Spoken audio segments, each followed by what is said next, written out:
Another concept that you might find helpful with regard to note taking is something called monetary notes. Now, this is somewhat of a unique note taking method. The idea of monetary notes is to assign value to your notes. Not all notes are created equal. Some notes, very important. Some notes I think are important now, and they find out later they're not that important. Some notes are kind of medium importance. Now, if something is not important, I wouldn't even bother taking notes. But you can think of note taking or your notes in three levels, like 20s, 50s, and 100s. Hundreds being the most valuable, 50s being of medium value, and 20s being, it's still a 20, it's important. Now, we're not going to deal with tens, fives, ones, quarters, nickels, dimes. We're just going to go with the 50s, the 20s, and the 100s. So what we do here is while we're reading, the moment you come across something that is like, okay, that's important, you want to ask yourself, how important? Very important? Okay, we're going to assign the values because you could do this with spreadsheet organization. You have your chapter in one column, you have the page number in another, and then you have your rating, and then you have the notes. This is an example of a most important note. That's 100. A 50, that's just it's important as well, but not 100 important. It's 50 important. And then there's 20s.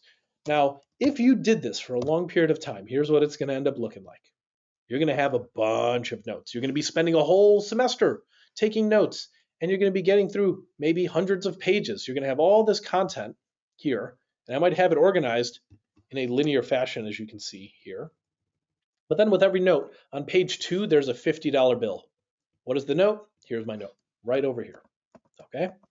What about on page 4? If I found something on page 4 that's important, but maybe not as important as the first one, I'm still going to take that note, but I'm giving that a 20. And then I find 100, and so on and so forth. Why would we do this? When it is time to review your notes at the end of the semester or before a big test or quiz that's coming up, I'm just going to go like this. I'm going to click here. I'm going to say, sort my sheet from Z to A. That means from biggest to smallest in terms of numbers. So when I click this, see all the hundreds are at the top now. If I got a review, I don't have all day to review, right? Sometimes when final exams are coming up, you got to test in this class and that class. Plus, you might be busy with sports or other extracurriculars. We got limited amount of time. All of us get 24 hours. Nobody gets any more or less in terms of on the day. So someone asked, what language is that? This is just Latin text. This is sometimes people consider it like filler text. Common thing to see is like Lorem Ipsum. By the way, developers will sometimes use this when they're just trying to add text to a website. You see this Lorem Ipsum generator. So you just look up Lorem Ipsum. It says in publishing and graphic design, Lorem Ipsum is a placeholder text commonly used to demonstrate visual form of a document in typeface without relying on meaningful content. Lorem Ipsum may be used as a placeholder. And so we see right here, in case if you were looking for what this is related to, as you can see, Latin. Now, so we go through this, and the reason why you want to do that is you end up with all your hundreds. We got to prioritize that because those are the most important things we read during the semester.